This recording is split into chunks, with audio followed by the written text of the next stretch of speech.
Hola, yo soy Agata y voy a hablarles acerca de la contracultura en México a través de los ojos de José Agustín. Una de las principales causas por las que se dan estos movimientos es porque la represión en México a los jóvenes y a los inconformes se vuelve cosa de todos los días. Esto es debido a que a muchos no les satisfacía un paisaje social en el que había que guardar las formas de vida en la familia, en la escuela. Es así como surgen vías que expresan una profunda insatisfacción ante la atmósfera del momento y los jóvenes son quienes conforman la gran parte de estos movimientos que se oponen al sistema. Claro que para que todo este fenómeno hubiera sido posible, hubo precursores en el tablero, y el autor menciona que de no haber sido por ellos no hubiera habido contracultura, si no hubieran aparecido manifestándose estos en los años 40. ¿De quién se trata? De los pachucos. En los años 40, el pachuco lució el sutsuit.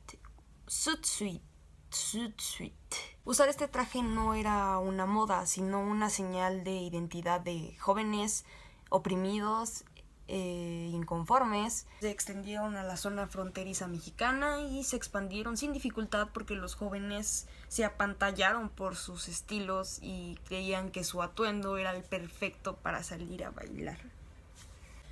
Pronto este movimiento no tardó en extenderse hasta la Ciudad de México y ya no solo lo conformaban pandillas, sino gente normal. A fines de los 40 fueron popularizados por Tintán, a quien no le costó nada representarlos porque él era un auténtico pachuco de la frontera. Después surge el existencialismo. Fue una manifestación que influyó enormemente porque fue un estado de ánimo colectivo en los 50s por jóvenes franceses que leían las obras de Sartre, se dejaban la barba, el bigote, se vestían de negro, eran sensibles e inconformes. Lo existencialista dio paso al surgimiento de los beatniks. Era un grupo de jóvenes escritores que coincidían en una profunda insatisfacción con el mundo de la posguerra y creían que urgía ver la realidad de un modo distinto. Ellos proponían escribir libremente una literatura que tocara a fondo a las personas. Este grupo de poetas jóvenes recurrió al uso de diferentes drogas y sustancias y producir así arte. También compartían sentimientos existencialistas y su máxima expresión fue la escritura. Siguiendo el ejemplo de sus antecedentes, los grandes moralistas mexicanos, quienes acordaron en una asamblea poder fumar marihuana para poder inspirarse y crear sus grandes obras. En esta asamblea, lo curioso es que solo hubieron 2 personas, Diego Rivera y Orozco. Hablemos del rock and roll. En México este género se dio desde un principio, pero solo se creía que era un género musical más. Tanto en Estados Unidos como en México, la campaña contra este género fue intensa, desde la familia, las escuelas, el gobierno, diciéndole a la gente que este género era la puerta al infierno, al vicio, a la locura. Satanizaban el género por completo. México es un país abundante y rico en plantas de poder.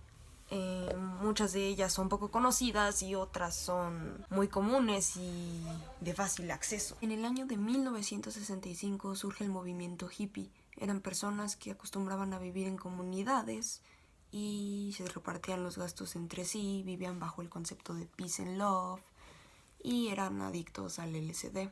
A los hippies mexicanos se les apodó como los hippitecas para poder diferenciarlos de los hippies gringos. Los arrestos tenían lugar sin motivo alguno, simplemente por su apariencia eran agredidos. Los hippitecas no se involucraron en las marchas estudiantiles porque no mostraban interés por los sucesos en el país. Hacia 1974 había quedado atrás la contracultura romántica del amor y la paz, y los nuevos tiempos venían más oscuros debido al aplastamiento sucio y desigual de los grupos anteriores. Y el nuevo grupo que surgió se le denominó punk rock. Los grupos punks expresaron notablemente el estado de ánimo de incontables jóvenes. Ellos tenían un odio en especial a la generación anterior, la de los hippitecas. Los punks consideraban el amor como un sentimiento inferior. La policía nunca dejó de hostigarlos, al igual que los hipitecas. Uno de los puntos de reunión más importantes de la ciudad fue el Tianguis del Chopo. Este tianguis se inició en los años 80 con la finalidad de intercambiar libros, revistas, música y poder ver a artistas mexicanos emergentes. A finales de los años 70, en la costa suroeste de Estados Unidos aparecieron los cholos. Esta no fue una forma de contracultura como tal, eran violentos al defender sus barrios. El rock mexicano. En los años 80 se comenzaron a abrir muchos centros nocturnos dedicados al rock nacional. Un grupo muy influyente de esos tiempos fue el Tri, porque a partir de ellos el rock mexicano se comenzó a componer en español. No había tanta difusión y apoyo hacia los grupos mexicanos, pero aún así se dieron muy fuertes éxitos como Café Tacuba, Caifanes, La Maldita Vecindad. A mediados de los años 90, la contracultura en México había persistido casi por 50 años, y todo esto indicaba que iba a continuar presente. Ya no se habían dado grandes movimientos sociales como lo fueron los hipitecas o los punk, pero siempre estuvieron presentes numerosas manifestaciones. Los grandes movimientos contraculturales se entremezclaron y los jóvenes tomaban de ellos según les latía y mezclaban todo a su antojo. El relato del libro que más me gustó de la contracultura fue el apartado de los hipitecas, porque considero que el autor le dio un mayor énfasis a este grupo desde su surgimiento, sus formas de vida, su visión hacia el mundo, y siento que por lo mismo fue el grupo que tuvo la información más completa. Claro que el autor también hizo lo mismo con los demás grupos contraculturales, y esto fue algo de lo que más me gustó del libro. También tenía muchos puntos e información que yo desconocía. El lenguaje que utiliza el autor es muy coloquial y esto lo vuelve más fácil de digerir y además no te aburre.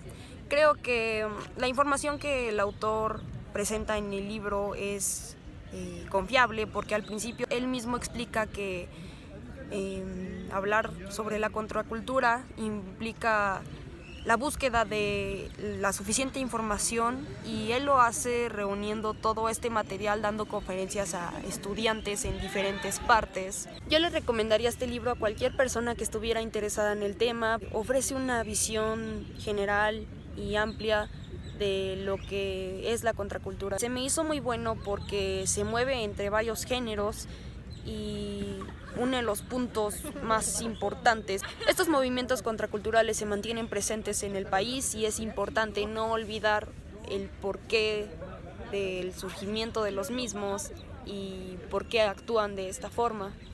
No solo es una moda o un estilo, son historias de personas que pasaron por un trasfondo en el país.